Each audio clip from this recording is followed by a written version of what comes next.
Muy bien, hermanos, entonces estamos listos. Vamos a iniciar nuestra clase de esta mañana, Nuevo Testamento 1. Seamos todos bienvenidos.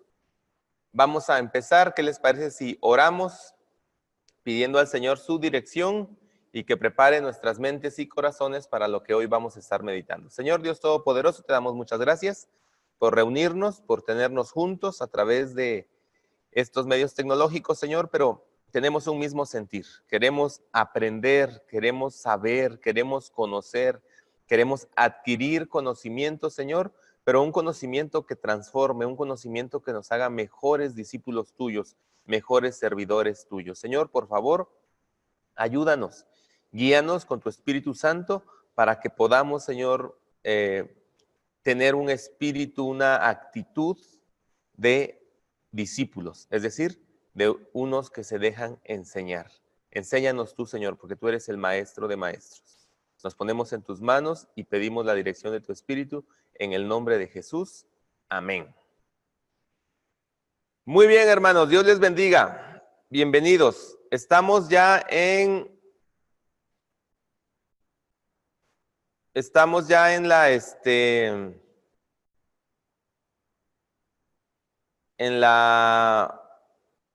la clase de Nuevo Testamento 1. En la clase de Nuevo Testamento 1, hermanos, estaremos trabajando los libros, los evangelios y el libro de los hechos. Los evangelios y el libro de los hechos. Es importante, hermanos, que nosotros como creyentes evangélicos y neotestamentarios tengamos una comprensión, hermanos, de lo que es el Nuevo Testamento. Tengamos una comprensión de los libros que lo integran, de las cartas que lo integran. Podamos hacer una distinción, hermanos, de los géneros literarios que encontramos ahí. Y podamos también, de alguna manera, aproximarnos lo más que podamos al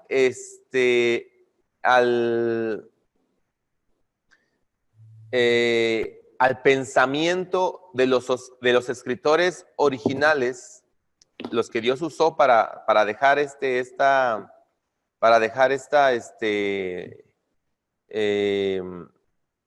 esta palabra revelada, que serían los evangelios, hechos, las cartas de Pablo y los demás apóstoles, y acercarnos más al pensamiento, lo más que podamos al pensamiento del autor original y de los receptores originales de las cartas, de los libros, para que podamos entender qué es lo que Dios nos está revelando. Recuerde usted que una de las reglas que vimos en interpretación es que lo que Dios quiso decir o lo que significó el pasaje revelado en aquella época es lo mismo que significa para nosotros. Nuestra tarea es traer ese significado de aquella época, de aquel momento, hacia nosotros. Parte de la tarea hermenéutica, entonces, hermanos, consiste en aproximarnos al libro que nosotros tenemos para entonces poder,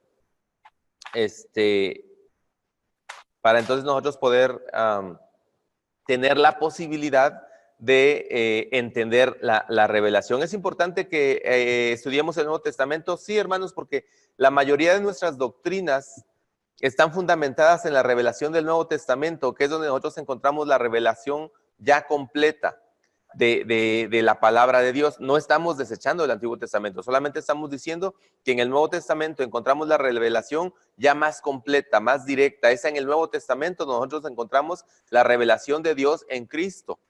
Así es que es importante que nosotros estemos entonces estudiando el Nuevo Testamento. Nuestra norma de fe y práctica, el desarrollo de la iglesia y algunos elementos de lo que la iglesia es y la misión de la iglesia los vemos expresados de una manera más amplia, más clara en el Nuevo Testamento. Por esta razón, hermanos, necesitamos estudiar el Nuevo Testamento. Otra razón por la que necesitamos estudiar el Nuevo Testamento, hermanos, porque el Nuevo Testamento, las cartas de Pablo, las cartas de Pedro, todos los libros que integran el Nuevo Testamento han ejercido una gran influencia, hermanos, a través de los años en casi toda la civilización del mundo. Así es que si nosotros nos consideramos receptores de la enseñanza del Nuevo Testamento y continuadores de la iglesia que Jesús inició en Palestina, en Jerusalén, creo que lo mejor que podemos hacer entonces es, hermanos, estudiar el Nuevo Testamento, entender el Nuevo Testamento, buscar aproximarnos entonces a lo que el Nuevo Testamento es. Y esta materia, hermanos, tiene ese propósito. Tiene el propósito de hacer un acercamiento panorámico a el Nuevo Testamento. Probablemente no podemos hacer un estudio exegético libro por libro porque eso nos llevaría mucho tiempo, pero sí tener un acercamiento panorámico para tener herramientas que nos ayuden a entender de una manera más eficaz el mensaje del Nuevo Testamento. Yo les propongo, hermanos, entonces que con ese pensamiento entremos a nuestra materia. Entendamos que en el Nuevo Testamento la persona de Jesús va a ser revelada.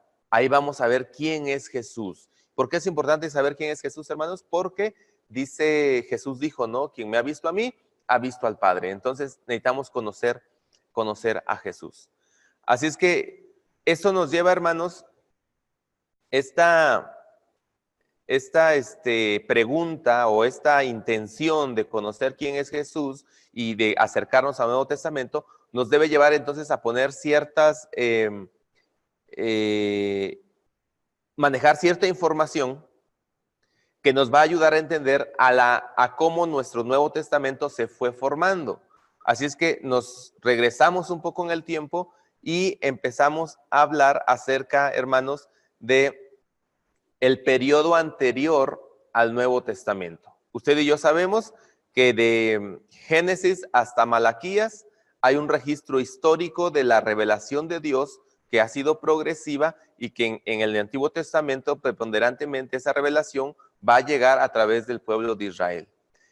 Cuando Malaquías termina su profecía, empieza un periodo de aproximadamente 400 años que vamos a conocer como el periodo intertestamentario y también vamos a conocer como un periodo de silencio. Aparentemente Dios no está hablando, Dios no está dando una revelación directa. Yo digo aparentemente Dios no está hablando porque yo creo que Dios nunca deja de hablar. Que no haya habido en ese momento una revelación directa no quiere decir que no siguiera hablando a través de la revelación que ya existía. Es como ahorita, nosotros no creemos que siga existiendo revelaciones directas y que Dios está mandando profetas y visiones y sueños y cosas así. Pero sí sabemos y sí creemos que sigue hablando a través de su palabra. Así es que Dios seguía hablando. Ahora, lo que vemos, hermanos, es que Dios estaba actuando en la historia para preparar el terreno de lo que va a venir en pocos años o en el transcurso de los años y que va a culminar con el nacimiento de Jesús. Eso sí vemos, hermanos, Dios está trabajando. Y ahorita vamos a ir a hacer un recuento histórico para que veamos cómo Dios está ordenando las cosas para que en el momento propicio, en el momento adecuado, en el momento que Él ya lo tenía así señalado, como Pablo dice en Gálatas, ¿verdad? Cuando vino el cumplimiento del tiempo, Jesús nació. Entonces, Dios está trabajando ahí, hermanos, para que lo que Él ya tiene planeado hacer se llegue a hacer. Muy bien. Con nosotros nos quedamos, hermanos, hablando del Antiguo Testamento, nosotros nos quedamos con el asunto de que el pueblo de Israel regresó, ¿verdad? El pueblo de Israel o el pueblo de los judíos, pues el pueblo de Judá regresó de la cautividad. Fueron llevados cautivos a Babilonia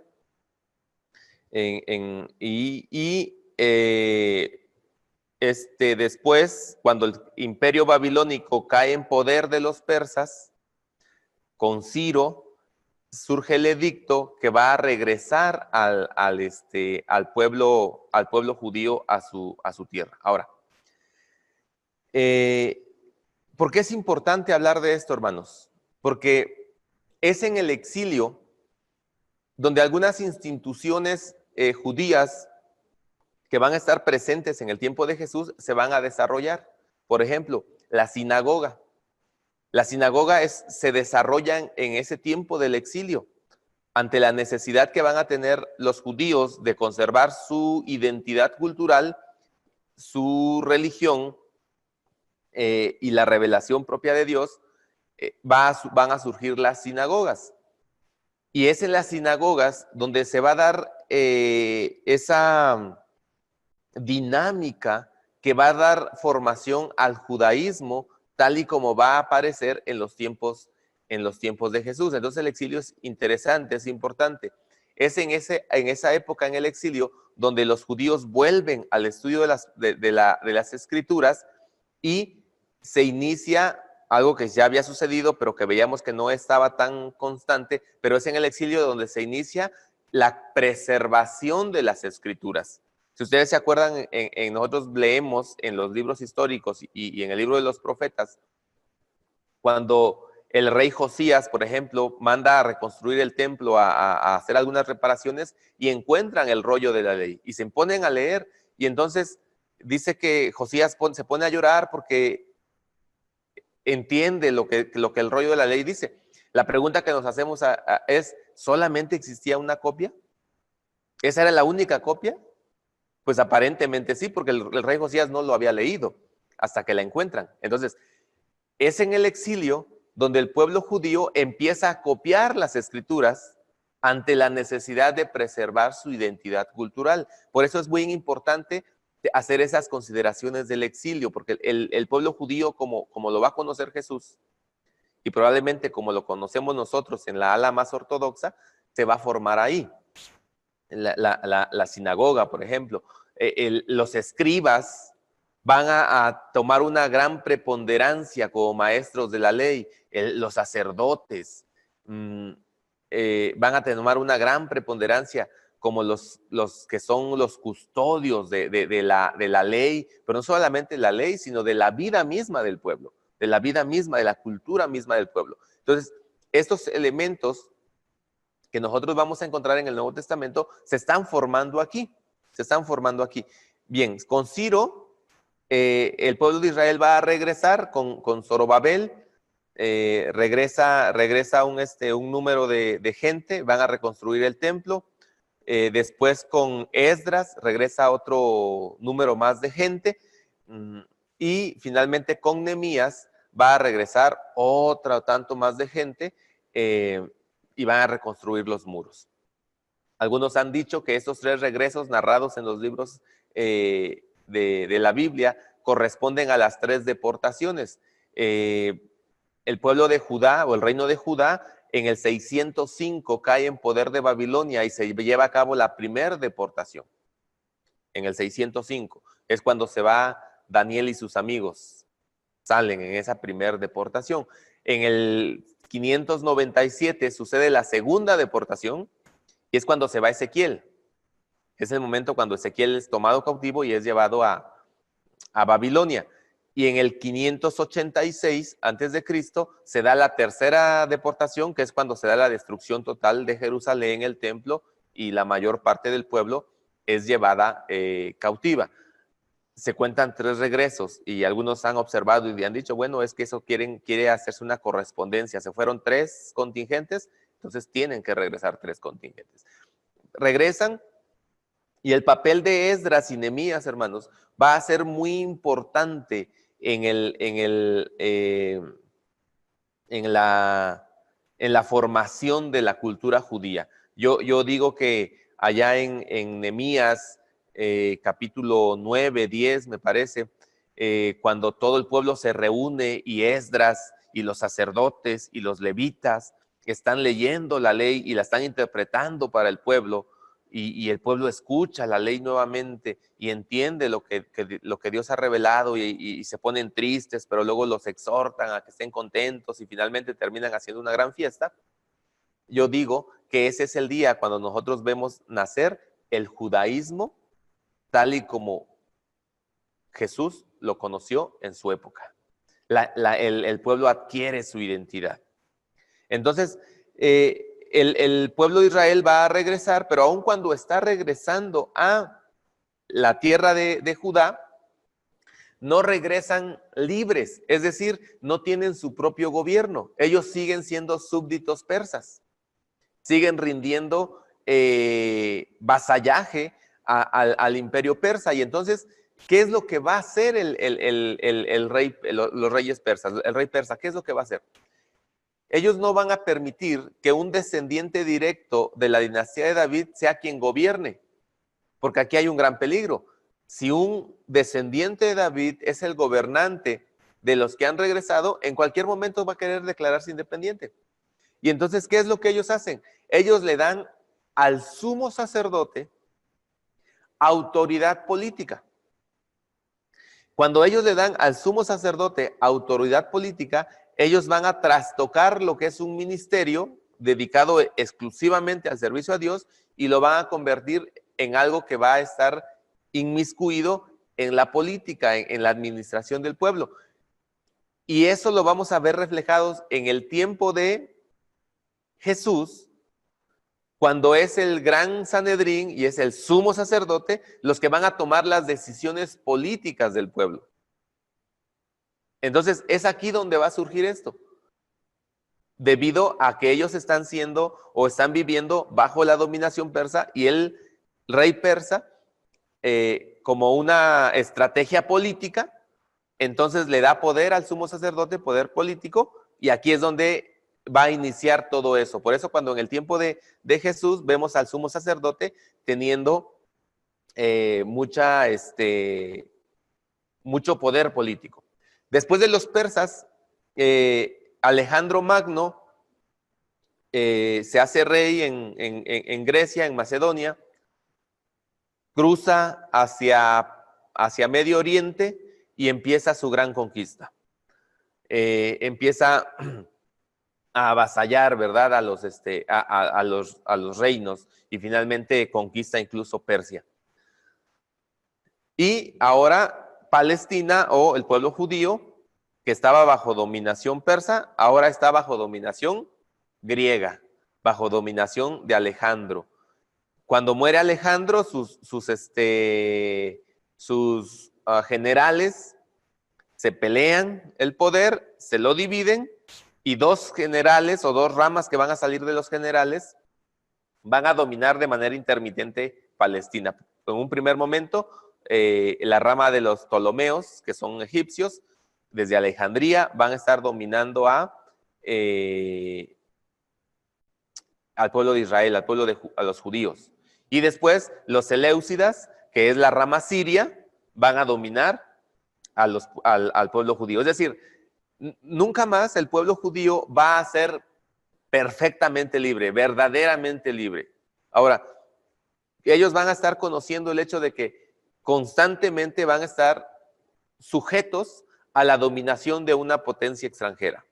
Este es el contexto histórico en el cual usted y yo podemos interpretar las palabras de Jesús. Si el Hijo los libertare, seréis verdaderamente libres. Ellos entendieron perfectamente, porque ellos nunca habían sido, las generaciones que escucharon a Jesús, nunca habían conocido la libertad como tal, porque siempre habían estado bajo la dominación babilónica, persa, alejandrina o griega, ptolomea, seleucida.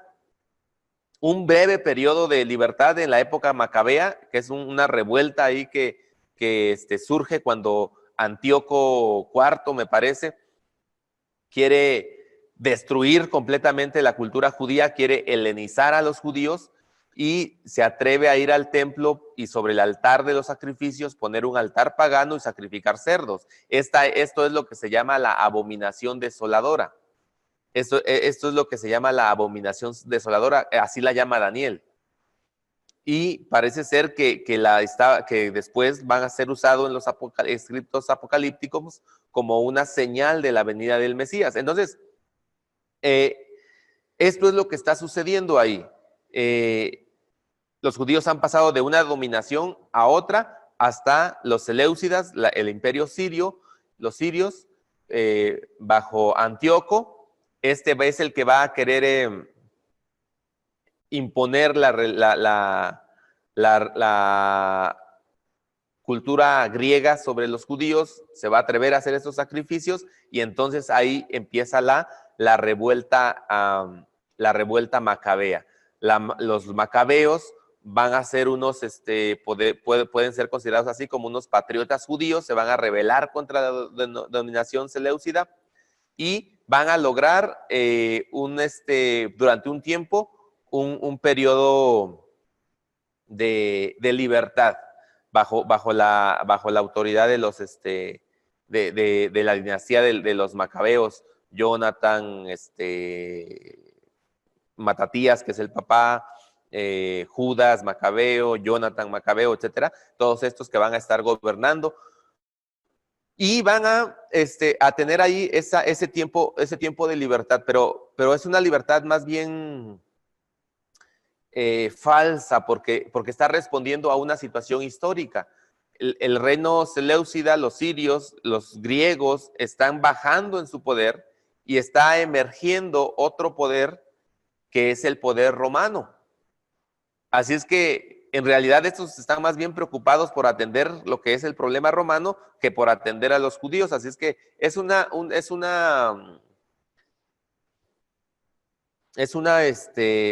libertad falsa más bien, porque finalmente para que estos estén gobernando sí tienen que pedir permiso, ¿no? Tienen que ir a ver a algunos, a los reyes de alrededor para decirle, pues déjenos a nosotros ser los gobernantes, y ellos son los que deciden.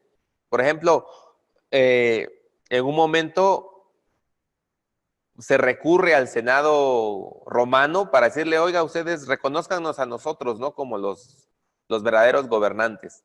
Y eso es lo que está pasando. Entonces, para el año 63, antes de Cristo, los romanos ahora sí entran, intervienen e imponen un gobernante. Ahora los romanos son bien, son muy listos. Ellos saben que una de las características del pueblo judío es que constantemente se está rebelando porque no quiere estar sujeto a la dominación, aunque ya lleva mucho tiempo sujeto a una dominación extranjera, pero constantemente se está rebelando. Entonces, ellos van a buscar una estrategia política para someter a los judíos. ¿Y sabe qué hacen? Traen a una familia indumea, edomitas, para gobernar sobre los judíos.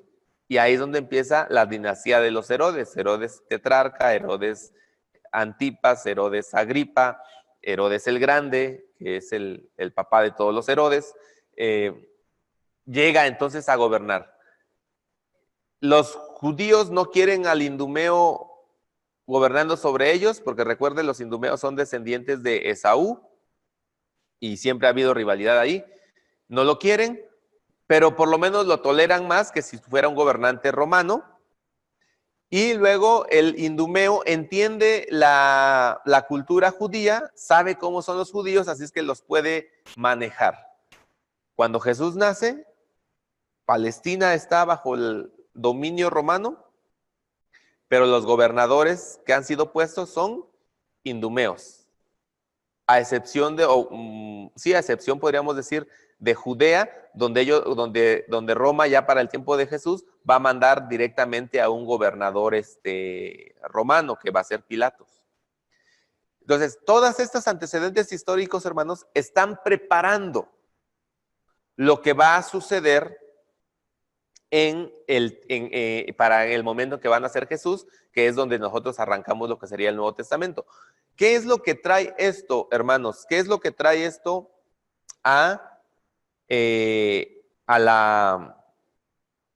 ¿qué aportaciones tenemos de esto en lo que va a ser el desarrollo del Nuevo Testamento? Mire, número 1, con la conquista de Alejandro Magno hacia Medio Oriente, hasta Persia, una de las cosas que van a suceder es que la cultura griega, lo griego, lo heleno, va a expandirse hacia Oriente. Y entonces las dinastías en Egipto van a ser dinastías que van a hablar griego. Y las dinastías en Siria van a ser dinastías que van a hablar griego. ¿Qué es lo que va a suceder? Que en Grecia, obviamente, se habla griego, En Egipto se habla griego, en Siria se habla griego, hacia el lado de Persia se está empezando a hablar griego y en Judea se está introduciendo también entonces el griego. Y esto es importante porque de esta manera, a base de esta historia de conquistas, el griego llega a ser el idioma universal del mundo de esa época. Y esto es bien importante porque nuestro Nuevo Testamento se va a escribir en griego. Porque a donde fueras va a haber gente que habla griego. Probablemente tú no hablas arameo, pero hablas griego. Te vas a poder comunicar con los judíos. Tal vez no hablas copto o no hablas egipcio, pero hablas griego. Te vas a poder comunicar con ellos allá. A donde vayas. Y entonces el griego se convierte, el griego quiné, se convierte en el idioma franco de todo lo que va a ser el imperio romano. El griego se va a convertir en el idioma universal y las transacciones económicas, lo que sea, todo se va a hacer en un idioma común, que es el griego. Y esto entonces va a ser importante porque va a ser usado también este idioma para escribir el Nuevo Testamento. ¿Qué otra cosa estas guerras y todo eso, qué es lo que va a proveer? El exilio, las conquistas al pueblo de Israel desde Babilonia va a exiliar a muchos judíos a todos los rincones del mundo de esa época. Y eso va a suceder desde entonces. Por eso cuando Pablo va a viajar en sus viajes misioneros, ciudad a la que llegara va a encontrar judíos. Esto es lo que se llama la diáspora judía, el exilio judío. Esto es importante, ¿por qué?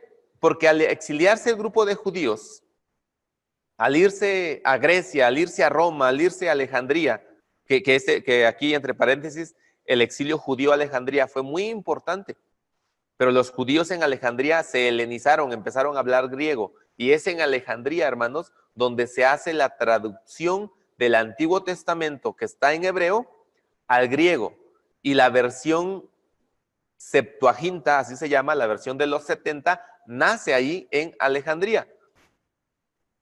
¿Por qué es importante esta traducción que se va a hacer en Alejandría, la versión de los 70, la traducción de los 70, la Septuaginta?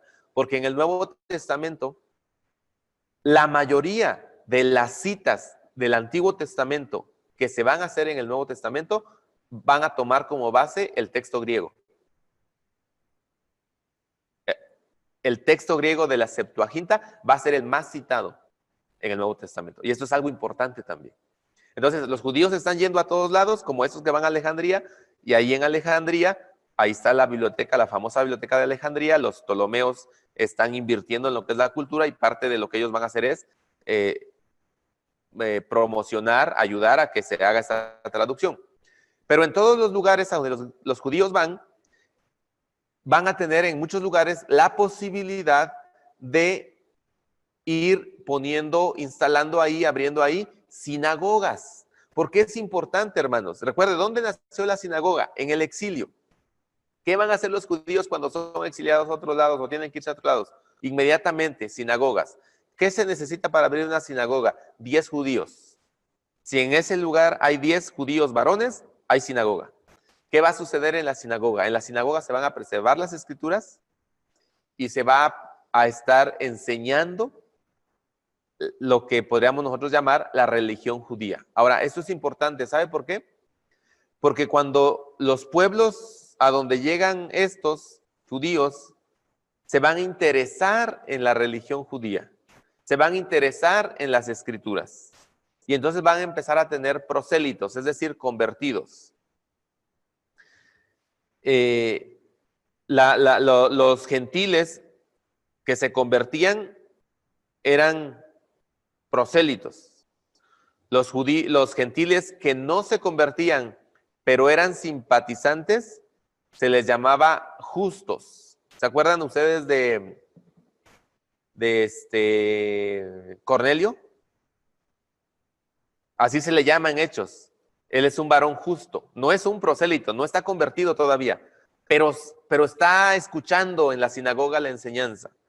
Entonces, la sinagoga de los judíos que están dispersos por todo el área conocida o el mundo conocido de esa época, está empezando a influir a gentiles. Por eso cuando Pablo llega, va primero a la sinagoga, predica en la sinagoga y cuando los judíos lo rechazan, él se va, pero ¿qué cree? Hay gentiles que no son convertidos al judaísmo, son simpatizantes, pero al escuchar a Pablo se van con Pablo, porque les parece interesante por lo que sea, y finalmente Pablo les predica el evangelio y se convierten al evangelio. Ahora usted se va a dar cuenta por qué los judíos étnicos están tan enojados con Pablo. Porque de alguna manera es como si Pablo se está llevando a sus convertidos, a sus contactos. Y cuando a usted le pasa lo mismo en su iglesia, pues sí se molesta, ¿verdad? Entonces, entendamos la animadversión de los judíos sobre Pablo. Esto es lo que está pasando. Pero esto es importante, hermanos. Esto no hubiera sucedido, los judíos no hubieran salido hacia todos lados si no hubieran estado bajo dominación extranjera. Si hubieran sido un estado nacional como lo fueron durante mucho tiempo, ellos se encerrarían en sus propias fronteras y no saldrían. Así es que estar bajo estas dominaciones y estar constantemente siendo exiliados, los está mandando a todos los rincones del mundo, pero es parte del plan de Dios para poner accesibles las escrituras a otras culturas, a otros pueblos, porque va a llegar un momento cuando Él va a usar eso para su propia, bajo su propio plan, que sería entonces la predicación del evangelio. Esto es lo importante, hermanos, de la aportación o lo que va a suceder, lo que se está aportando a través de lo que está sucediendo en este periodo que nosotros conocemos como intertestamentario. Otra de las aportaciones, hermanos, es que el pensamiento griego se va a expandir por todo el área. Y todos los pueblos van a entrar en contacto con la filosofía griega. Eso es muy importante, hermanos, porque la filosofía griega, finalmente los filósofos más importantes griegos, como Platón, por ejemplo, van a concluir que en realidad los dioses que adoran su pueblo no son dioses, que en realidad hay una razón superior, hay un Dios por encima de todos, que es el único creador. Y dentro del platonismo se le va a llamar logos. No sé si le suena. Juan va a hacer la aplicación de quién es ese logos. Entonces, cuando se va a hablar en esos términos, mucha gente va a entender inmediatamente. Esta es parte de la aportación, hermanos. Y una aportación más va a venir de los romanos. Los romanos va a ser un imperio que va a avasallar. Ellos van a entrar por todos lados. Y cuando los romanos terminan entonces avasallando y conquistando lo que fue el imperio babilónico, lo que fue el imperio persa, lo que fue el imperio griego, se va a convertir finalmente en el imperio romano. Ellos, hermanos, van a traer algo que se conoce como la Pax Romana, o sea, la paz romana. Bajo el imperio romano, hermanos, las revueltas, las guerras entre grupos y todo eso van a disminuir casi al punto de no haber. Y la gente desde Roma hasta Egipto, hasta Babilonia, van a gozar de una paz, de un tiempo donde no va a haber guerras. Y esto va a favorecer, por ejemplo, los viajes misioneros de Pablo. Esto va a favorecer los viajes misioneros de Pablo. Así es que esa es otra aportación. La otra aportación de los romanos, hermanos, es que ellos van a ser grandes constructores de carreteras. Van a ser grandes constructores de carreteras. Ellos van a construir todas las carreteras que va a recorrer Pablo. Si usted toma un mapa y va recorriendo los viajes misioneros de Pablo, se va a dar cuenta que Pablo se está moviendo sobre las principales vías carreteras construidas por los romanos. De hecho, en el Asia Menor, saliendo desde Antioquía de Siria, luego Antioquía de Pisidia, subiendo por toda Asia Menor, y así como va a cruzar Pablo de Troas hacia Neápolis, hacia Filipos, hacia Tesalónica, ya cuando cruza hacia Macedonia, está siguiendo lo que se conoce como la vía Ignacia o la vía de Ignacio. Es una carretera romana. O por ejemplo, el Apocalipsis, hermano. ¿Usted por qué ve que está en ese orden las cartas del Apocalipsis? Busque un mapa. Y mire, lo que usted va a ver es que es un circuito en círculo en Asia Menor que sigue una carretera que conecta estas ciudades. Es como iría un cartero entregando las cartas. Primero llega a Éfeso, sí es a Éfeso, ¿no? La primera carta. Y así, sí, a Éfeso, porque Juan está en Patmos. Y luego la va a ir repartiendo. Entonces, la existencia de estas carreteras va a favorecer la comunicación del Evangelio.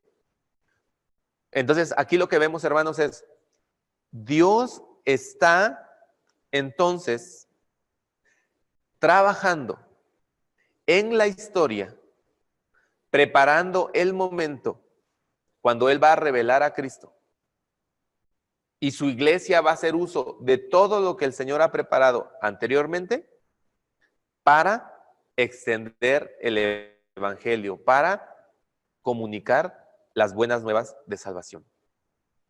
Cuando nosotros vemos toda la historia desde esta perspectiva, hermanos, nosotros podemos tener una confianza. Si Dios trabajó en el pasado para favorecer el extendimiento de su reino y que su iglesia que estaba naciendo pudiera crecer y extender el Evangelio en todos los rincones, seguramente Dios está haciendo lo mismo hoy.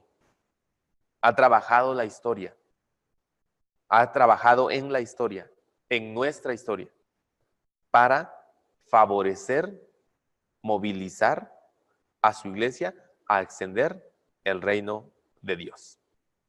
Bien, hasta aquí con el asunto del recuento histórico, hasta como parte del antecedente de lo que es el Nuevo Testamento. Hay otra cosa que nosotros necesitamos entonces también,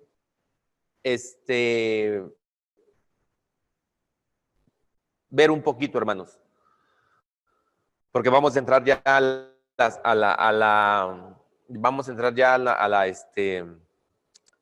Nuevo Testamento. Pero antes de eso tenemos que decir algo. ¿Cómo se llegan a formar nuestras cartas? ¿Cómo se llega a formar nuestro Nuevo Testamento? Este es el punto. ¿Cómo tenemos las cartas que tenemos? ¿Por qué no están otras? ¿Por qué son 27? ¿Por qué no son más? ¿O por qué no son menos? ¿Por qué están las que están?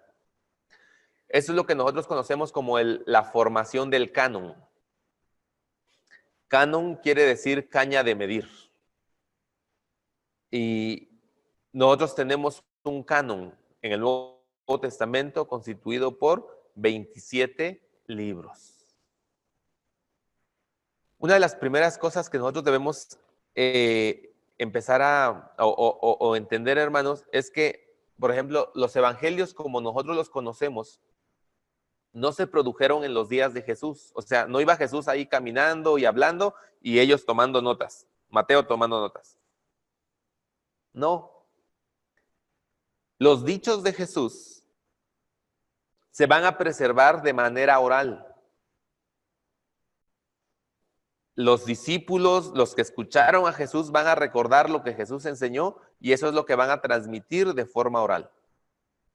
Sin embargo, va a llegar a haber un punto en la historia donde se va a hacer necesario que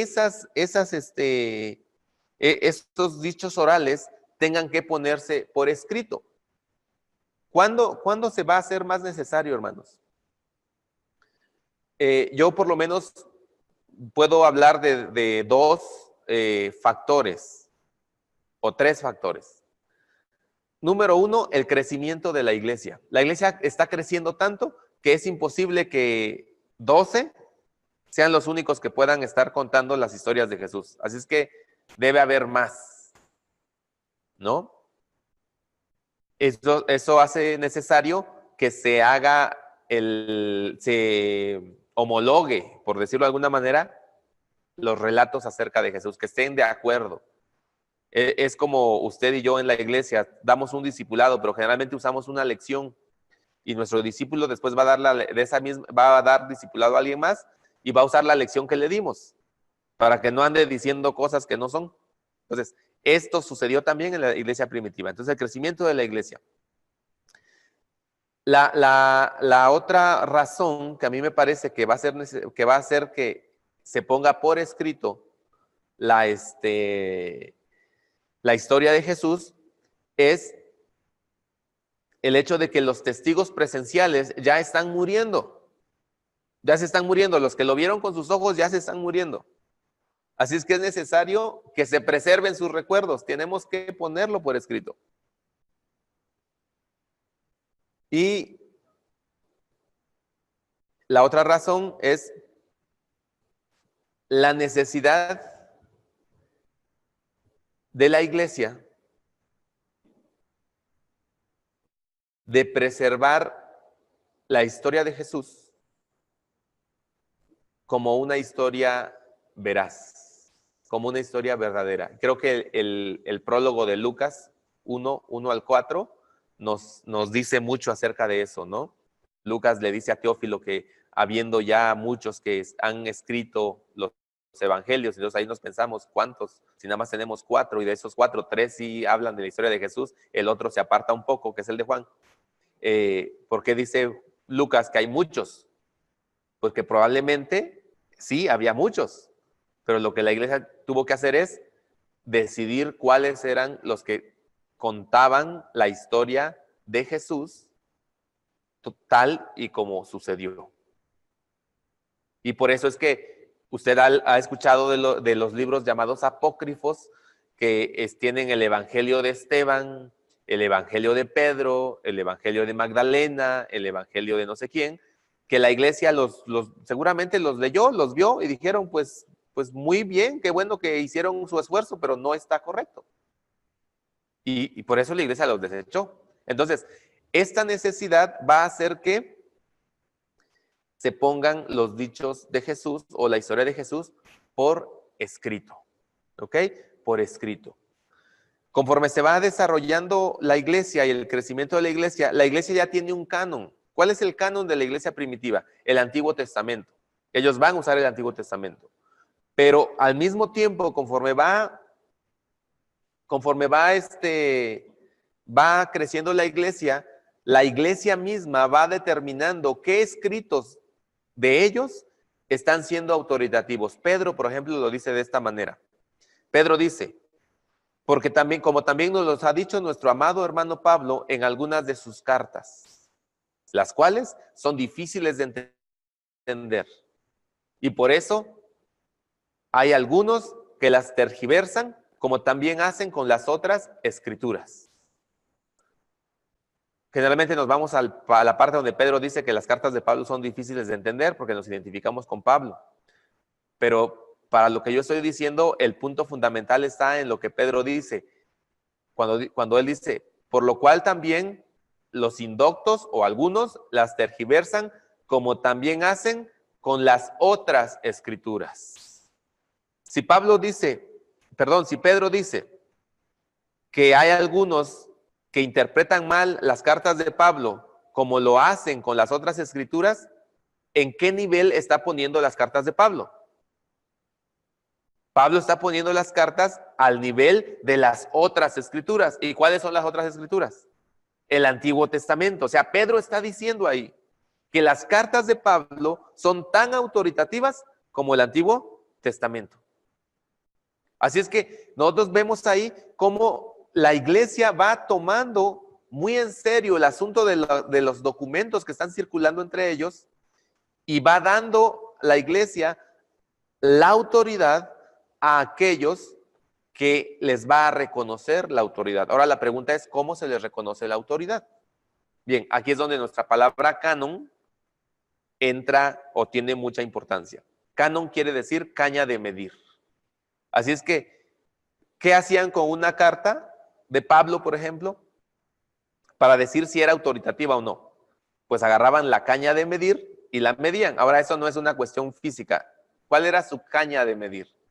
La regla de fe.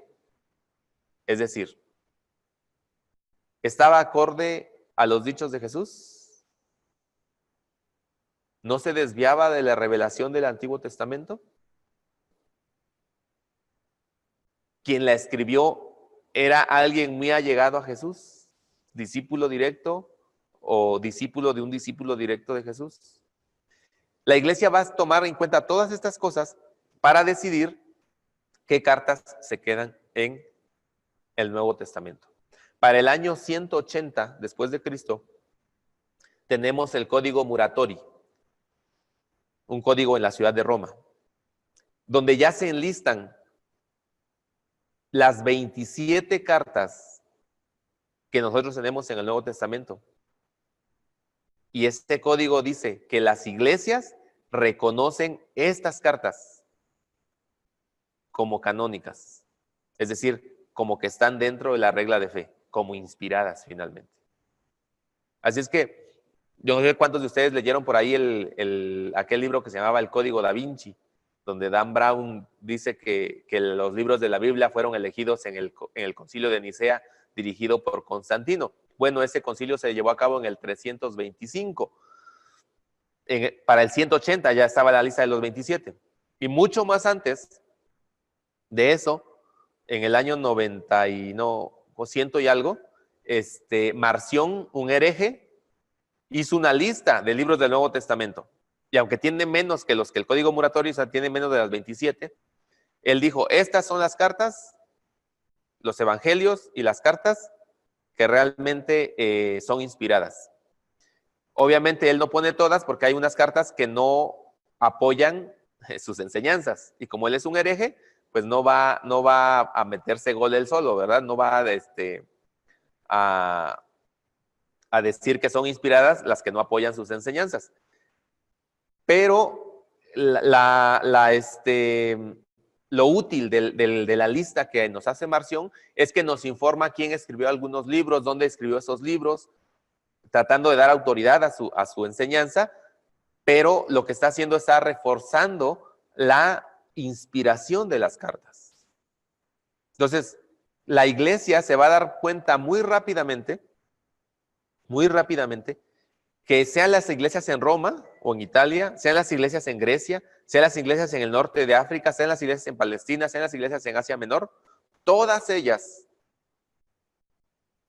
están llegando sin ponerse de acuerdo a la conclusión de que las 27 cartas que nosotros tenemos son cartas inspiradas. Algunas van a ser disputadas, por ejemplo, Hebreos. Algunos van a decir, es que no sabemos quién la escribió, y esa es una particularidad del libro de Hebreos.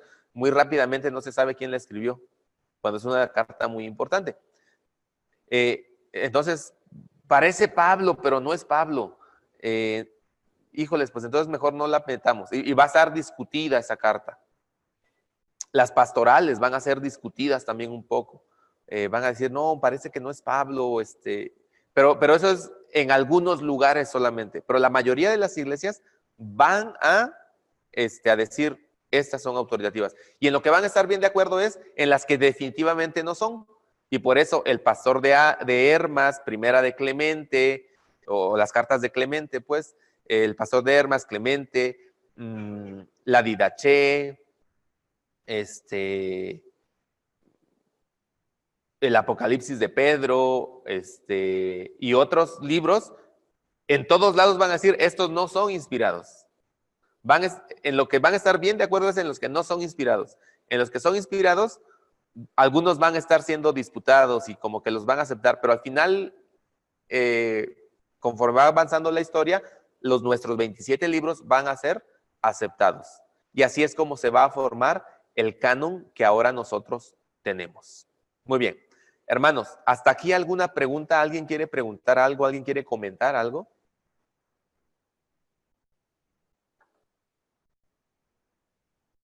Muy bien. Si no es así, entonces entramos, hermanos, directamente ya al primer evangelio del Nuevo Testamento.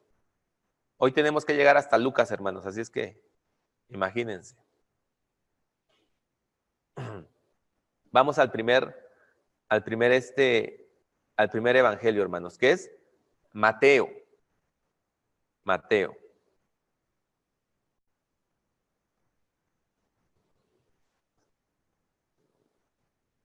Eh, el evangelio de Mateo, hermanos, es un evangelio que va a ser considerado históricamente como el primer evangelio que se escribió. Muchos van a decir, Mateo fue el primer evangelio que se escribió. En la actualidad se sabe que no es totalmente cierto. Es más probable que no sea el primero que se escribió. Pero durante mucho tiempo fue considerado uno de los primeros y es uno de los que fue más usado en la iglesia. Es uno de los que fue más usado en la iglesia. Y siempre se atribuyó a Mateo, al discípulo, aunque en el libro, realmente el libro es anónimo, en el sentido de que no aparece su autor. El libro no dice, Mateo fue escrito o no, Evangelio según Mateo, y Mateo firmó. No, Mateo ni puso su nombre. Bueno, sí puso su nombre, pero no como firma, pues. Ahorita vamos a ver por qué digo esto. Pero ya en copias muy, muy tempranas, ya va a aparecer este evangelio como dictado o escrito por Mateo. Un padre de la iglesia, Papías, va a decir que Mateo juntó los oráculos o juntó las historias de Jesús y las puso por escrito. Varios padres de la iglesia van a empezar a decir eso, y Marción va a decir eso. Y aquí es la importancia del hereje Marción, lo vamos a estar citando mucho. Marción va a decir eso, pero algo que va a decir Marción es que Mateo escribió el evangelio de Mateo dirigido a los hebreos, o sea, a los judíos, en su idioma. Es decir, que lo escribió en arameo. El asunto con esto es que nosotros no tenemos una copia de Mateo en arameo. Las copias que tenemos de Mateo están en griego. Entonces, no sabemos. Sí, el evangelio sí tiene un sabor muy arameo. Su sintaxis, su pensamiento, sí es muy de un judío. Ahora, si sabemos que lo escribió un judío, pues así debe ser, ¿no?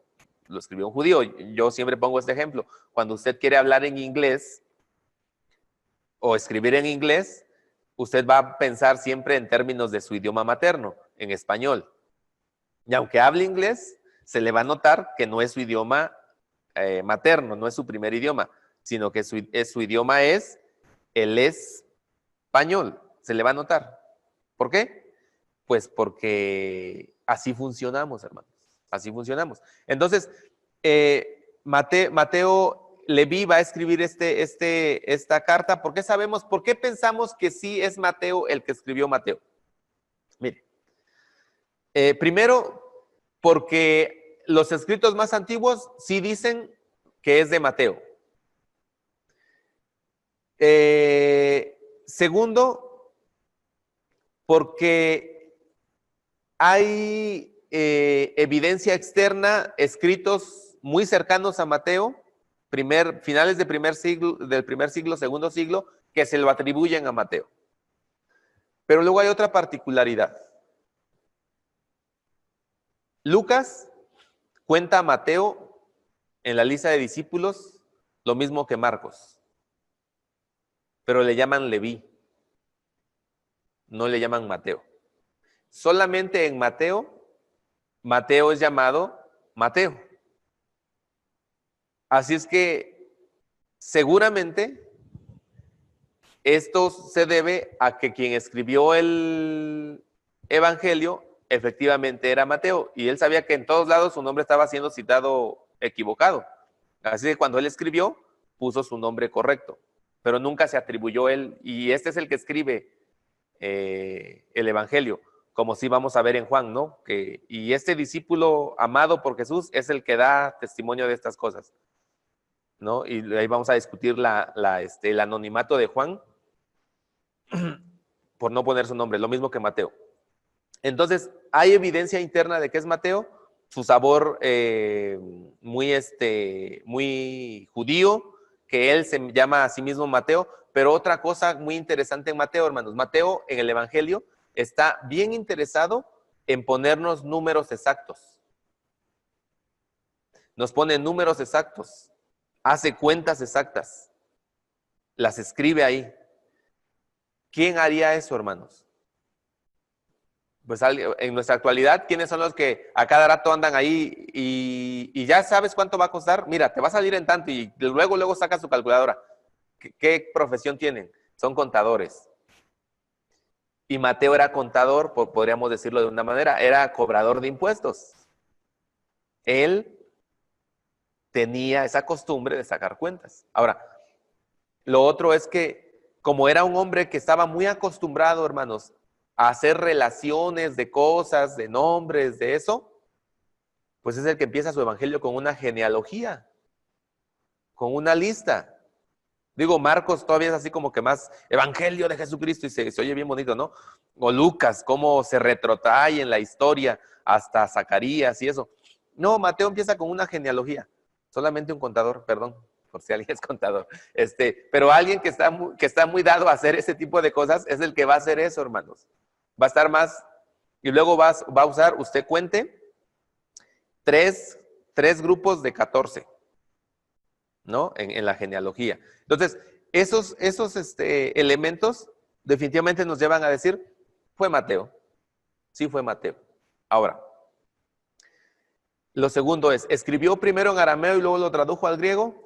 ¿Lo escribió directamente al griego, en el griego, o cómo lo hizo? Si hacemos caso a lo que van a decir los padres de la iglesia, en el sentido de que Mateo escribió primero en arameo y después fue, y obviamente después se tradujo, pues seguramente fue así, pero no tenemos ninguna copia en arameo. Las copias que tenemos es en griego. Ahora, dicen los que saben que el texto griego de Mateo se ve más que fue escrito directamente al griego por alguien que no lo dominaba muy bien y que estaba pensando en arameo, que haya sido una traducción del arameo al hebreo. No lo sabremos, para efectos de nuestra clase vamos a considerar, porque la evidencia así nos lo marca, que Mateo escribió en griego. Ahora, ¿hay alguna dificultad que Mateo escriba en griego? No, no hay ninguna dificultad. Era un cobrador de impuestos a servicio de Roma. ¿En qué idioma entregaba sus informes? Seguramente en griego. Entonces, él manejaba el griego. Así es que no hay ningún problema con que digamos que él lo escribió en griego. Ahora, ¿cuándo escribió el Evangelio? ¿Cuándo lo escribió? Ahora, sí sabemos que sí sabemos que lo está dirigiendo a judíos. ¿Sabe por qué? Porque en Mateo hace referencias de costumbres judías y no las explica. No las explica. Lucas sí explica. Y esto hacían los judíos porque ellos se lavan a cada rato las manos. Y esto hacían porque ellos hacían así. Pero Mateo no. Simplemente dice así es. Y está dando por entendido que las personas a quien está dirigiendo su evangelio, pues sí saben, ¿no? De qué está hablando. Entonces, sí fue dirigido a judíos. Se cree que es muy probable. Mateo escribió probablemente en Antioquía de Siria. Es muy probable que haya sido ahí donde haya escrito el Evangelio. A los hebreos, ahora la fecha. ¿Cuándo escribió Mateo el libro de Mateo? Hay algunos que dicen que Mateo escribió antes del año 70.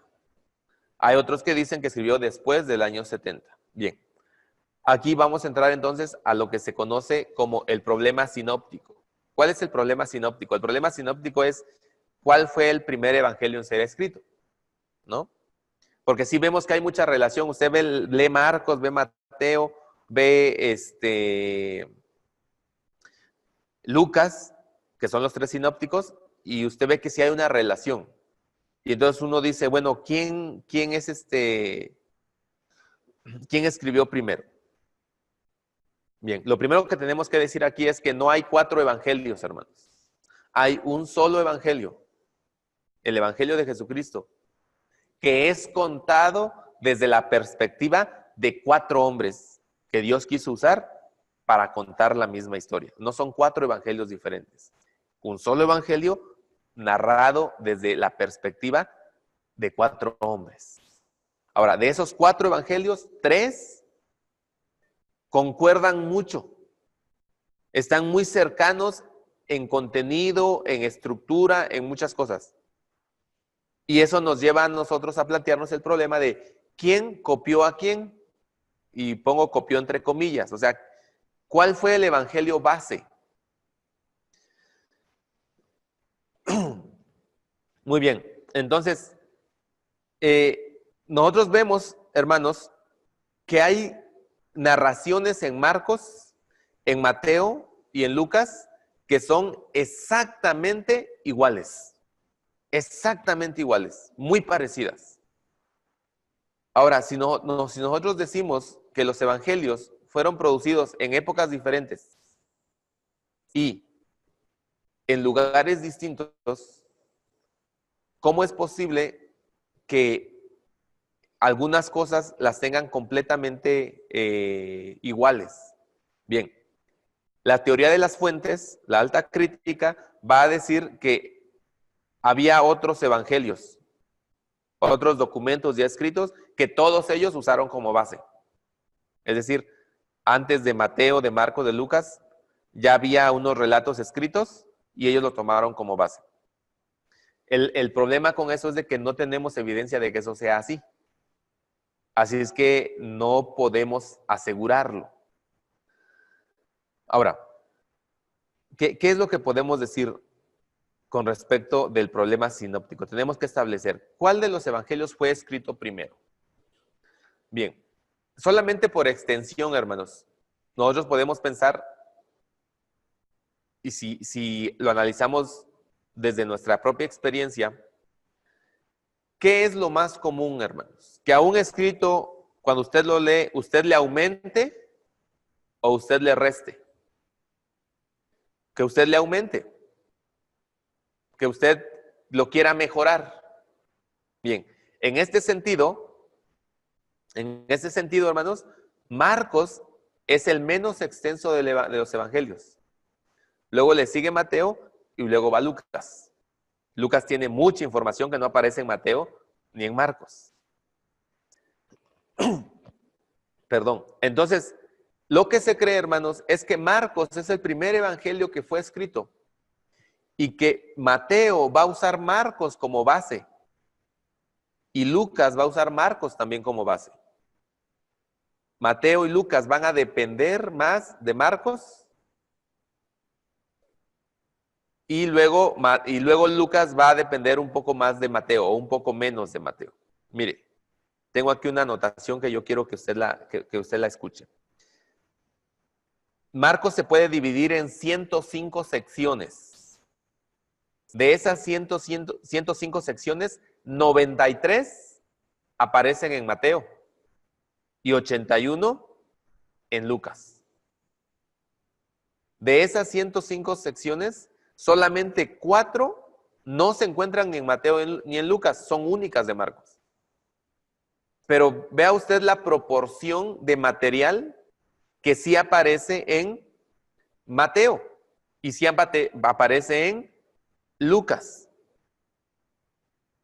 Marcos tiene 661 versículos. Mateo tiene 1068 versículos y Lucas tiene 1141 versículos. Mateo reproduce 606 versículos de Marcos. Y Lucas reproduce 320 versículos de Marcos.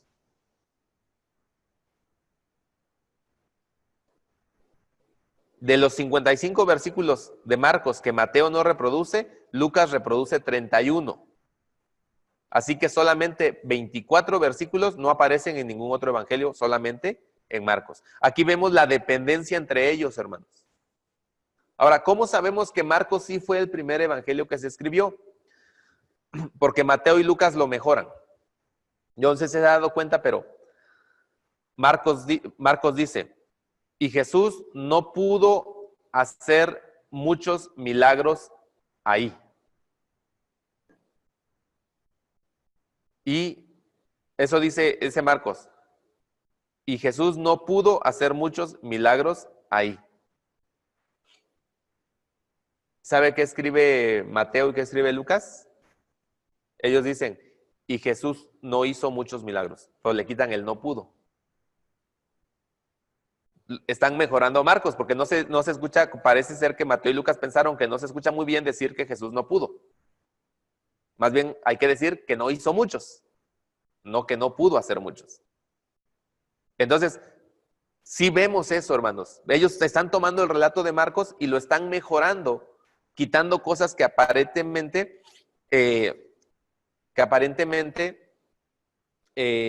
no deberían estar así. Ahí, por ejemplo, Marcos va a decir, y Jesús llegó a tal lugar y sanó a muchos. Pero si nosotros decimos que sanó a muchos, quiere decir que hubo algunos a los que no sanó. Así es que Mateo, el mismo relato, va a decir, y Lucas también, va a decir, y sanó a todos. Porque no podemos decir que Jesús sanó a muchos, entonces hubo algunos a los que no sanó. Estas situaciones, hermanos, son las que nos llevan a pensar que Marcos fue escrito primero, Mateo fue escrito después y Lucas fue escrito el tercero. Este es el orden en el que nosotros podemos poner a los evangelios. Así es que, habiendo establecido el orden, la pregunta es, ¿cuándo fueron escritos? Bien. Esto lo resolvemos, hermanos, con el asunto de la narrativa. ¿Qué es lo que hace Mateo y qué es lo que hace Lucas y Marcos con lo que van a estar contando? Bien, nosotros podemos al leer Marcos, podemos darnos cuenta que en el pensamiento de Marcos la destrucción de Jerusalén está en futuro todavía. Por lo tanto, Marcos puede fecharse entre el 65 y el 70 antes de la destrucción de Jerusalén. Para Mateo ya sucedió. La destrucción de Jerusalén ya sucedió.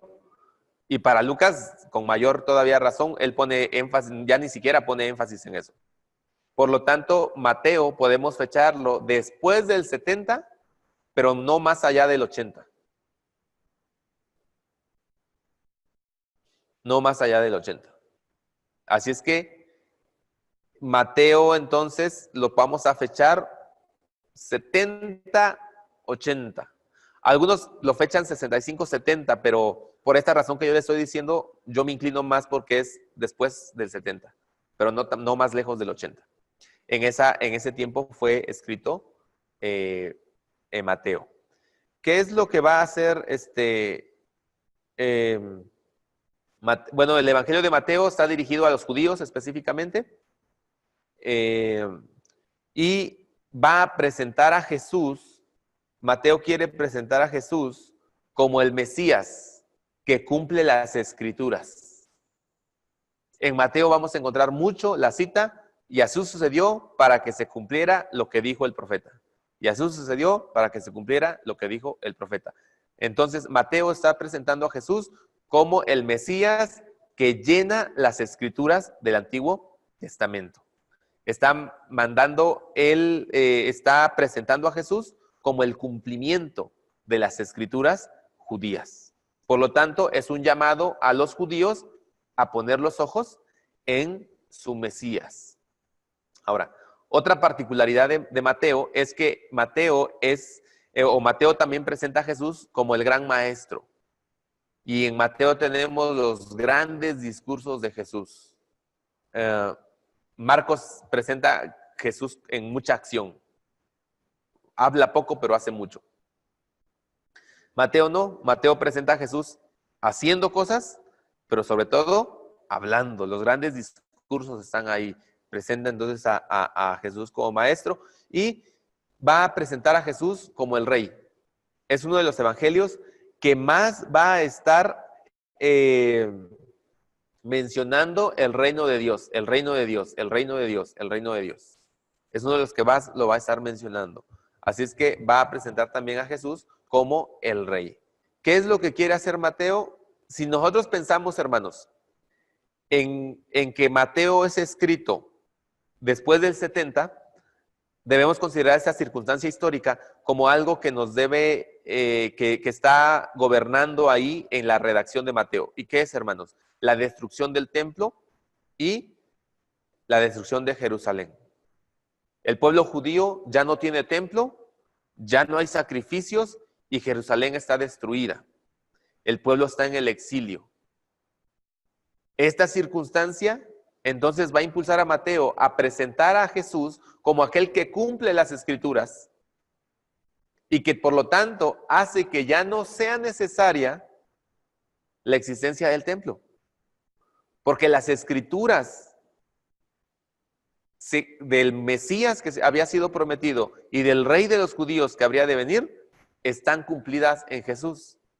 Por lo tanto, está animando a la iglesia cristiana y al judío que aún no está convertido a creer en Jesús, porque en él se encuentra esa plenitud de la revelación de Dios que hace que ya no sea necesaria el templo, ni los sacrificios, ni la ciudad de Jerusalén. Eso es lo que Mateo quiere hacer. Por eso va a presentar a Jesús de esta manera, como el Mesías, el Cristo. Mateo va a tener grandes secciones en su evangelio, ¿verdad? Donde va a dividir, y esto viene desde Marcos, los evangelios se dividen casi en las mismas secciones, salvo algunas cuestiones estructurales que los escritores van a poner. El nacimiento de Jesús, el énfasis el énfasis del ministerio de Jesús en Galilea y luego el camino de Jesús de Galilea hacia Jerusalén para la semana de la pasión. Mateo va a hacer eso, va a presentar en los primeros capítulos el ministerio de Jesús en Galilea, después va a presentar el ministerio de Jesús en Judea yendo hacia Jerusalén y finalmente la muerte de Jesús.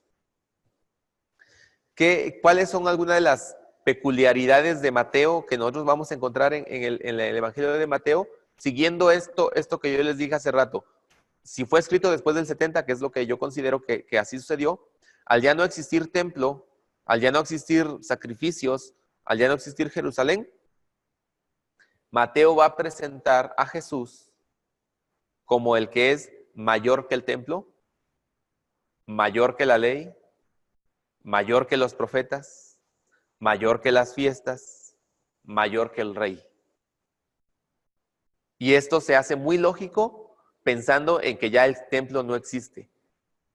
Se tiene que dar al judío étnico una perspectiva que le dé seguridad en cuanto a su identidad. Entonces Mateo está diciendo, la seguridad en cuanto a tu identidad como judío está en Jesús.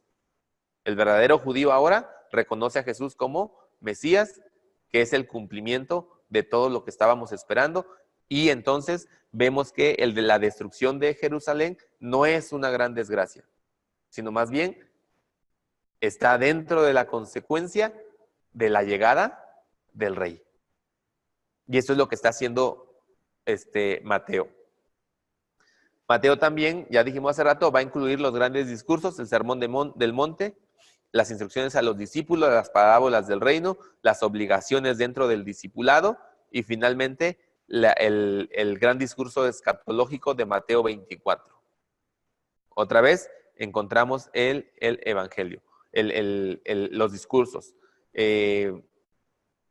Como el evangelio de Mateo está dirigido a judíos, Mateo va a hacer mucho hincapié, como ya hemos dicho antes, en el cumplimiento de las profecías.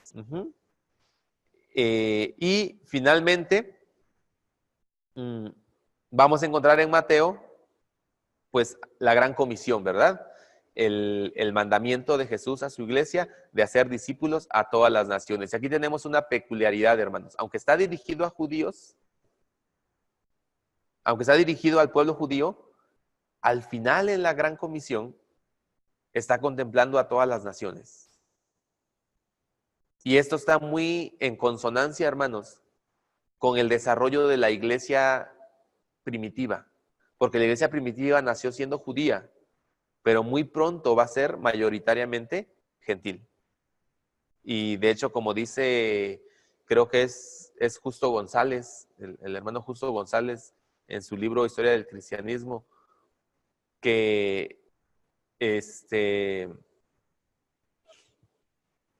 la iglesia judía, étnica, finalmente como que se va a perder.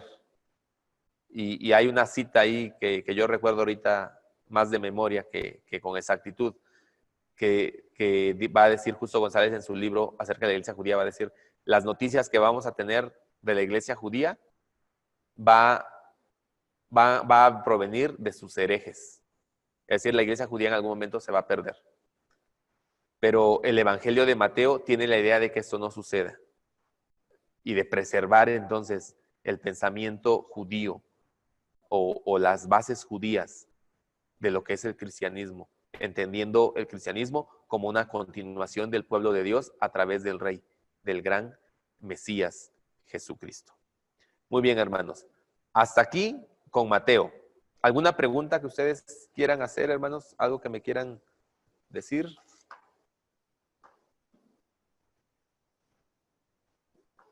¿No? Muy bien, hermanos. Entonces, vámonos con el siguiente evangelio que nos toca esta mañana, que es Lucas. Mateo y Lucas son los que vamos a ver. La próxima semana estaremos empezando con Juan y empezaremos a hacer un estudio de Marcos. Muy bien, hermanos. Lucas. ¿Quién escribe Lucas, hermanos? Pues Lucas, ¿verdad? Bueno, ¿cómo sabemos qué es Lucas, hermanos? Porque en Lucas no nos dice quién escribe Lucas. Pero sí tenemos, hermanos, una referencia que nos va a llevar a buscar en otro libro. Si usted quiere saber quién escribió Lucas, usted debe investigar quién escribió Hechos. Porque el que escribió Hechos, escribió Lucas. Entonces, cuando nosotros vamos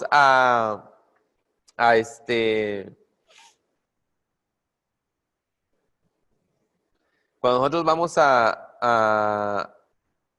cuando nosotros vamos al libro de los Hechos, nosotros nos vamos a dar cuenta, hermanos, que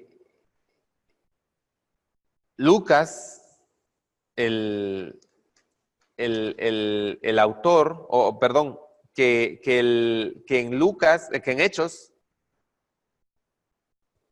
cuando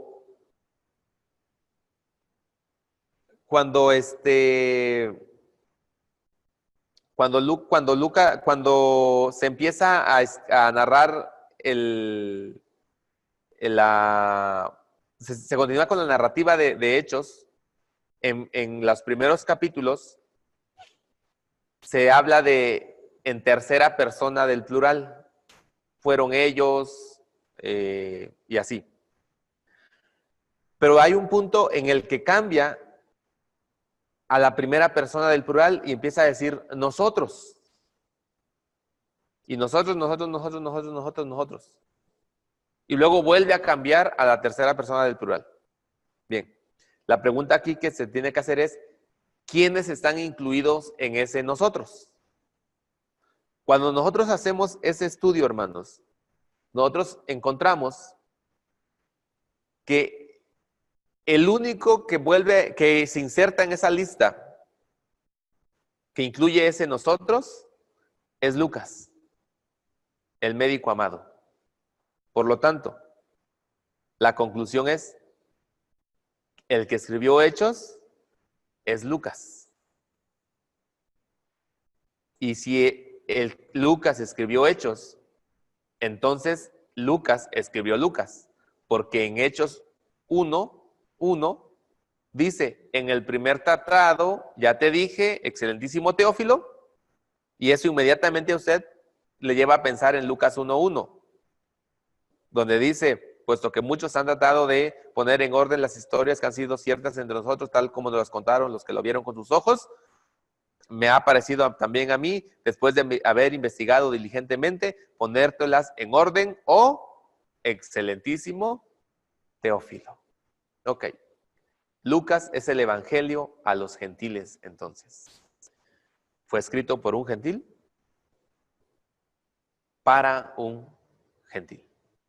Ahora, nos damos cuenta que fue escrito por un gentil y está pensando en un auditorio gentil porque explica situaciones de geografía y explica situaciones de cultura judía. Lucas se va a tomar ese gran cuidado porque sabe que a los que les va a escribir no entienden de qué les está hablando. Por ejemplo, cuando va a hablar de la fiesta de los panes de levadura, va a decir, y esta fiesta se celebraba después de que sacrificaban el cordero de la Pascua, o sea, explicando cuándo se celebraba, porque para un gentil, pues él no sabía, un judío sí. Entonces, Lucas es el escritor de este evangelio. ¿A quién está escrito, hermanos? Bueno, ya dijimos que a gentiles, pero la dedicatoria, ¿no? Está escrito a Teófilo. Hay una teoría que dice que Teófilo era un oficial romano de alto rango, por eso usa el término excelentísimo. De hecho, la palabra excelentísimo solamente se usa en el Nuevo Testamento, si no recuerdo mal, 3 veces. 2 de ellas en Hechos. Excelentísimo Festo. ¿Se acuerdan? Cuando Pablo va a hacer su defensa. Y las otras a Teófilo. Entonces, esta palabra es reservada solamente para gente de muy alta dignidad de aquel tiempo. Entonces, es muy probable que Teófilo sea un gran oficial romano, alguien de la aristocracia, un convertido y que es discípulo de Lucas. Y Lucas lo va a discipular. Y eso nos lleva a lo otro. Lucas está escrito como un discipulado, hermanos. Te voy a contar la historia de Jesús. Lo va a discipular y le va a contar de Jesús. Ok, ahora, eso es lo que nosotros se piensa, ¿no? Teófilo, un oficial romano. Pero hay otra manera más romántica de entenderlo, hermanos. Mire, ¿qué significa Teófilo? ¿Usted sabe qué significa Teófilo? Teófilo quiere decir amigo de Dios. Amigo de Dios. Así es que pensemos en un momento a Lucas escribiendo su libro y dedicándosela al amigo de Dios. ¿Quién sería ese, hermanos? Todos nosotros. Todos nosotros somos amigos de Dios. Así es que una manera romántica de entender esta dedicatoria es pensar que Lucas no tenía en mente a un oficial romano que realmente existía. Tenía en mente a todos aquellos que por la lectura de su evangelio se iban a convertir en amigos de Dios. A mí me encanta esa interpretación. Es muy romántica y improbable, pero pues es muy bonita, ¿no? Así es que amigos de Dios, teófilos del mundo, aquí está el evangelio de Lucas. Una de las características del evangelio de Lucas, hermanos, es que se nota que fue escrito por una persona muy metódica, una persona que piensa muy bien lo que va a escribir y cómo lo va a escribir.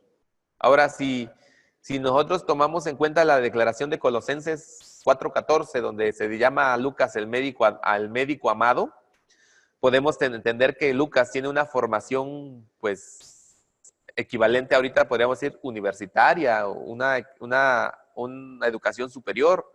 Por eso su griego es uno de los mejores griegos en el Nuevo Testamento. Pablo tiene muy buen griego, el escritor de los Hebreos tiene excelentísimo griego, y Lucas es el otro de los que tiene muy buen griego en cuanto a sintaxis, en todo eso. Es un buen griego el que va a escribir Lucas. Así es que es una persona muy preparada, muy metódica. Y él lo dice en el prólogo de su evangelio, ¿no? Que él ha investigado diligentemente. Él, no sé, pensando que tuvo a Marcos y probablemente a Mateo a la vista cuando escribió, porque muchos ya han tratado de poner en orden, dijo él.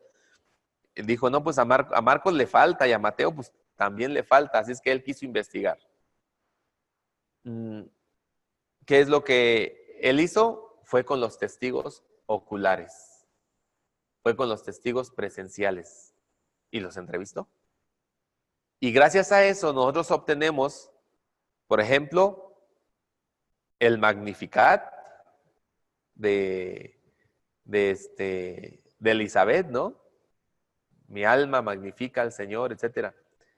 No, el Magnificat es de María. Los cantos que están al principio antes de que Jesús nazca, ¿no?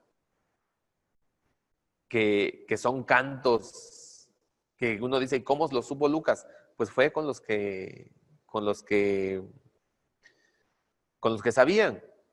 En Lucas encontramos el relato de Simeón, ¿no? Que toma al niño y lo presenta y dice, Señor, ya puedes despedir a tu siervo en paz porque han visto mis ojos tu salvación.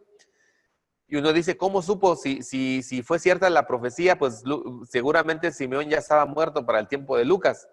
¿Quién le dijo? Pues María. Seguramente Lucas entrevistó a María. Mucha información que nos va a proveer Lucas viene de testigos oculares. Y me parece a mí que esto es lo que le dio canonicidad al libro, siendo que él no fue un discípulo de Jesús. Él fue discípulo de Pablo, con el agravante de que Pablo tampoco estuvo siguiendo a Jesús los 3 años de ministerio. Entonces, ¿cómo es que la iglesia lo aceptó? Yo creo que porque vieron que la investigación que hizo Lucas fue de una gran calidad, de una alta calidad.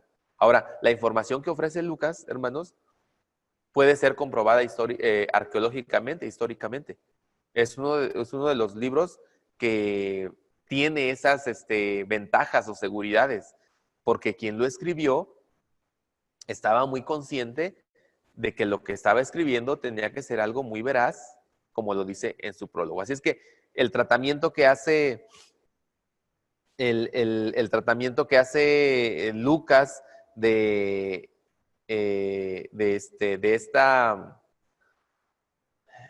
el acompañamiento que hace Lucas de su relato de datos históricos, le dan esta relevancia al relato de Lucas, porque él dice, ¿no? En el año fulano de Tiberio César, siendo gobernador en tal lugar fulano, y siendo en no sé dónde tetrarca, y te da toda la información.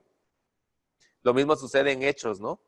Cuando dice, y Galión era procónsul en Acaya, y no sé qué, y eso nos ayuda a fechar algunas cosas de cartas y viajes de Pablo. Entonces, este evangelio de Lucas es un evangelio que contiene la exactitud que un historiador muy serio le daría a un libro de historia que estuviese escribiendo. Lucas se tomó ese gran cuidado de hacerlo.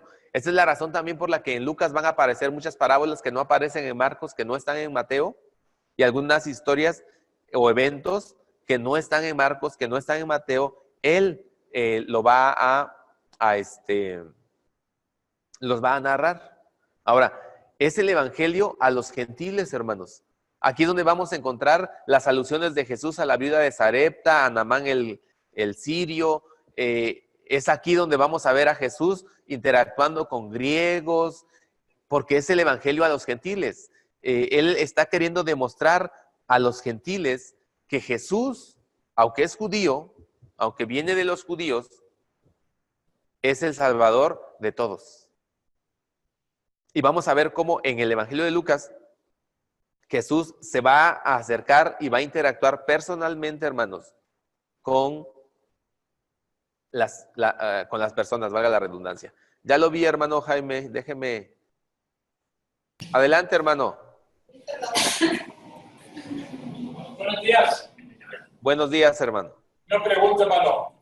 Mateo, Marcos, Lucas y Juan, ¿conocieron directamente a Pablo o no? Mateo, Marcos, Lucas y Juan conocieron directamente a Pablo. Esa es su pregunta. Sí.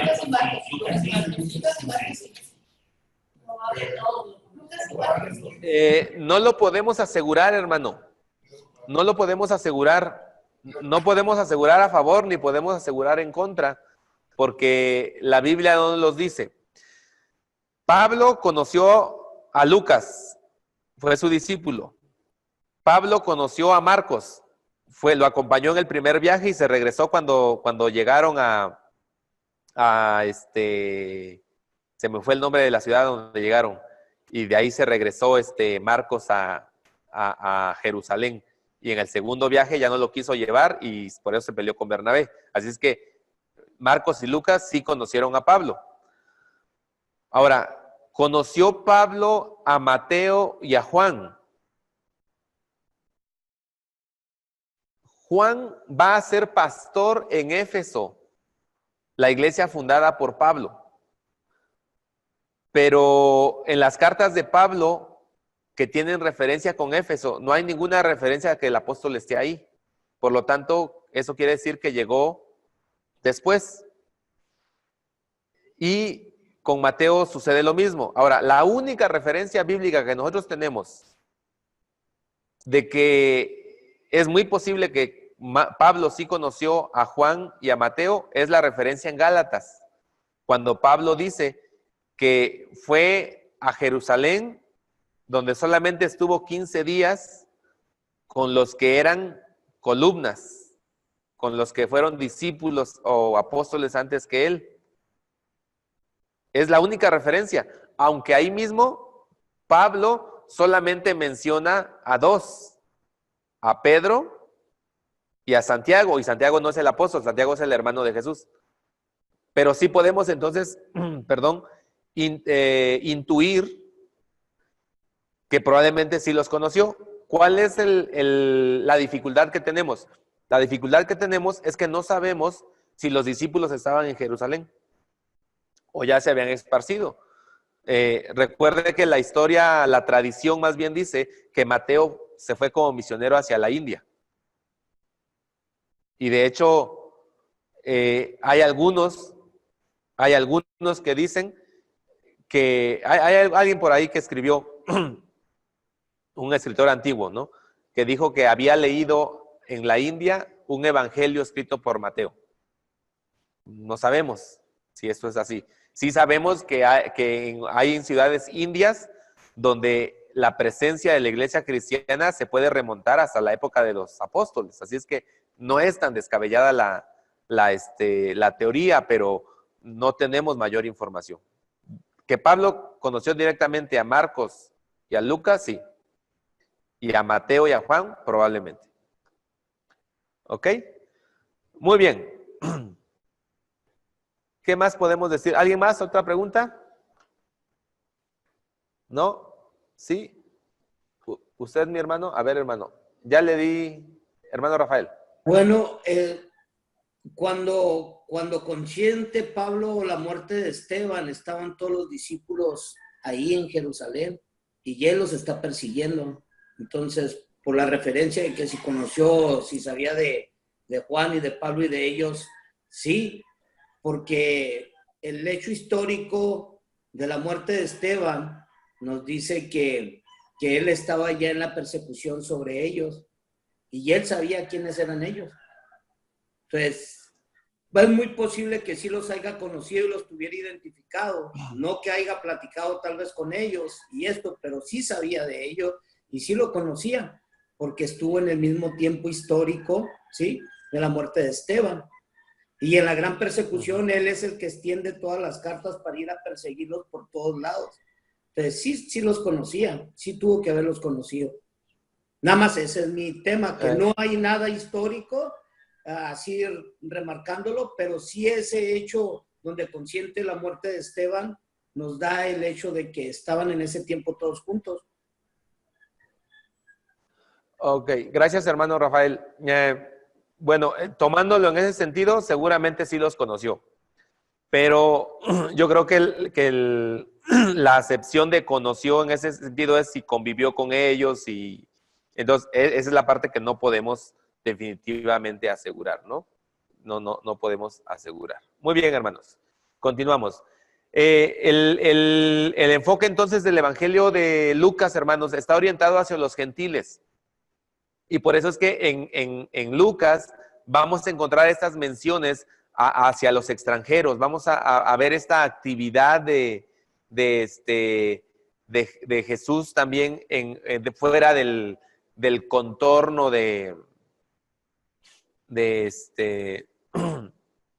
fuera del contorno de Judea, ¿no? Vemos entonces el pensamiento de Lucas de estar dirigiéndose hacia gentiles lo va a llevar a él a hacer algunas modificaciones a la estructura de Marcos y a no seguir completamente la estructura de Mateo. Por ejemplo, ya dijimos que Mateo inicia con una genealogía, pero la genealogía de Mateo empieza en Abraham, que esto para un judío va a ser importante. Pero la genealogía que encontramos en Lucas se retrotrae hasta Adán, que no tiene nada que ver con los judíos, sino más bien tiene que ver con toda la raza humana. Esto para darle a entender que la historia de salvación de Dios no empezó en Abraham, sino empezó desde Adán. Y que por lo tanto están incluidos todos los gentiles o todas las razas existentes, por decirlo de alguna manera. Cuando hacemos estas consideraciones, hermanos, vamos a poder entender por qué los evangelios están escritos como están escritos y lo que a veces encontramos como diferencias e inclusive lo que algunos llaman contradicciones, no lo son si las entendemos desde el propósito del autor.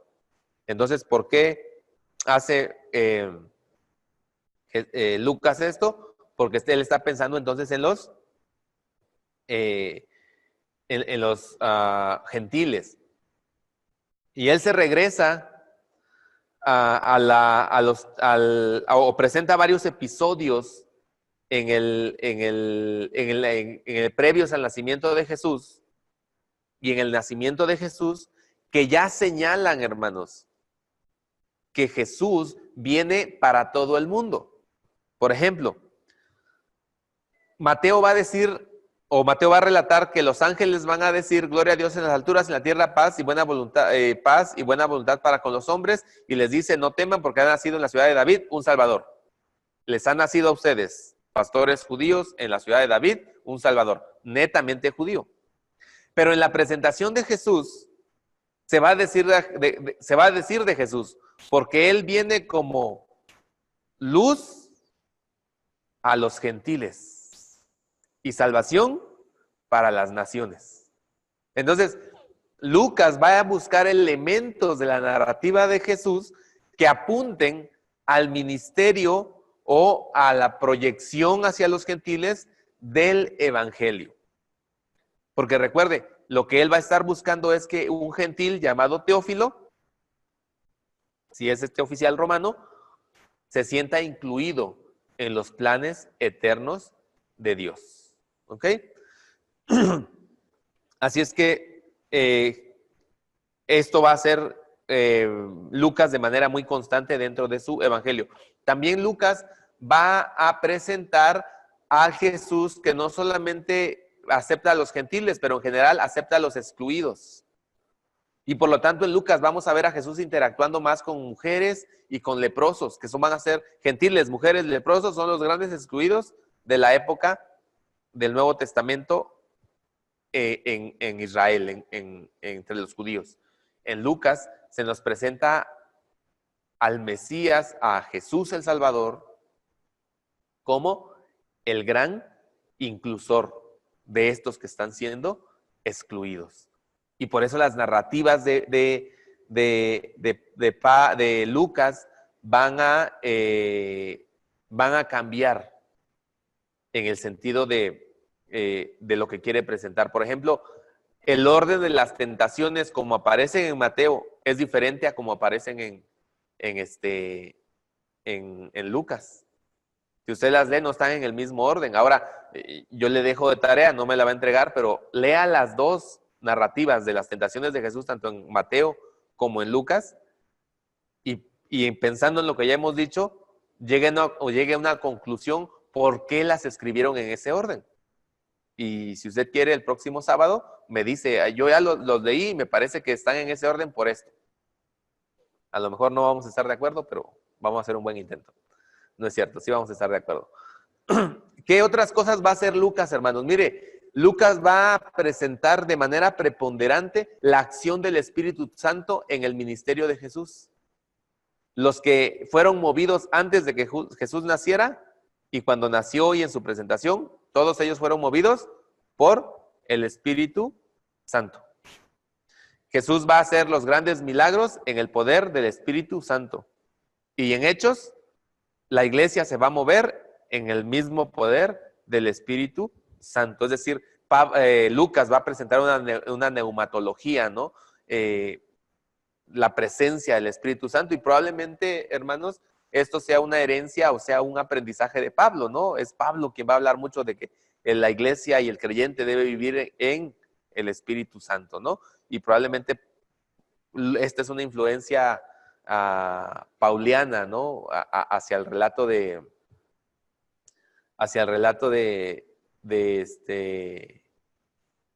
Lucas en Hechos, pero eso es lo que él está haciendo.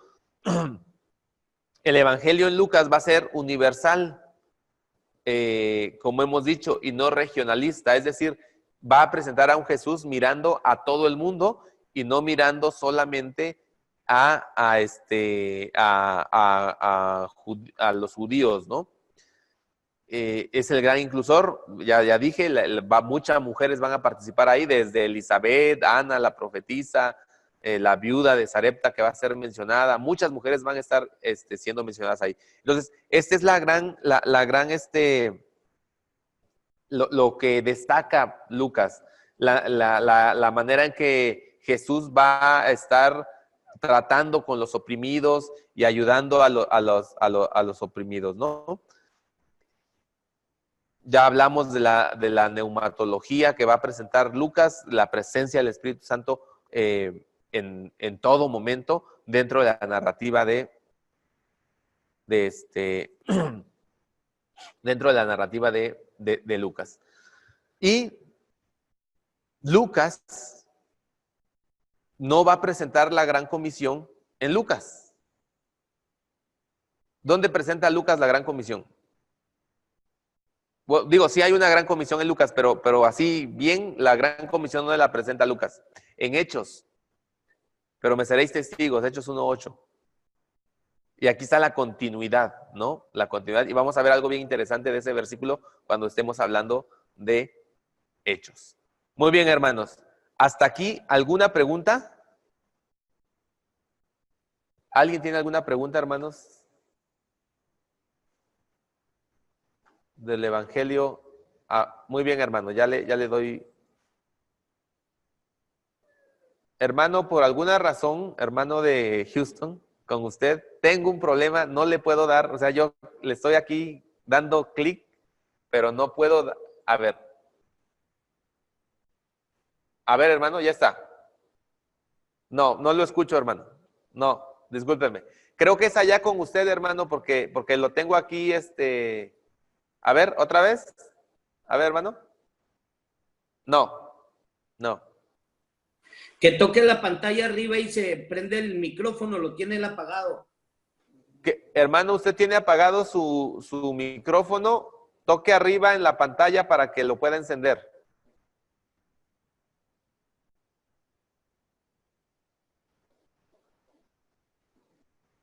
No.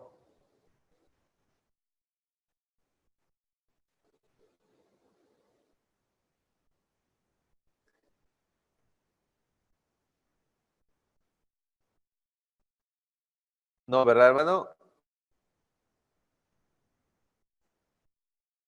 Bueno, le voy a sugerir, hermano, allá, Houston, tenemos un problema. Le voy a sugerir, hermano, que trate de revisar eso y si no, le voy a mandar mi teléfono y me manda sus preguntas por mensaje y yo las leo desde acá, o sus comentarios por audio o algo podríamos hacer, ¿verdad? Y yo los leo desde acá. Muy bien. Con esto terminamos, hermanos, esta introducción al Nuevo Testamento. Hemos avanzado hasta Lucas. La próxima semana haremos una introducción panorámica al Evangelio de Juan y empezaremos un estudio un poquito más exegético de Marcos. Marcos, por ser el primer evangelio que se escribió en fechas recientes, ha cobrado mucha importancia y muchos autores han estado estudiando el evangelio de Marcos. Así es que nosotros nos vamos a enfocar también ahí. ¿Les parece, hermanos, si oramos y de esta manera damos por terminada nuestra clase? Vamos a orar. Señor y Dios Todopoderoso, te damos muchas gracias por el tiempo que nos has reunido. Gracias por lo que tú nos enseñas, gracias por lo que tú nos das, gracias por lo que tú haces por nosotros, con nosotros, en nosotros. Bendice a mis hermanos, Señor. Ayúdalos, guárdalos y úsalos.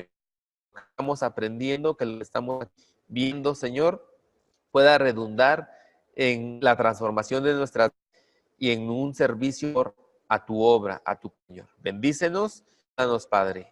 Estamos muy agradecidos por tu amor y por tu cuidado. Permite que esta semana sea de excelencia, de bendiciones en ti, Señor. Y mañana danos un tiempo hermoso con nuestra iglesia, donde damos a ti la honra, Señor. En el nombre de Jesús. Amén. Diga, hermanos, hemos por el día de hoy. Amén.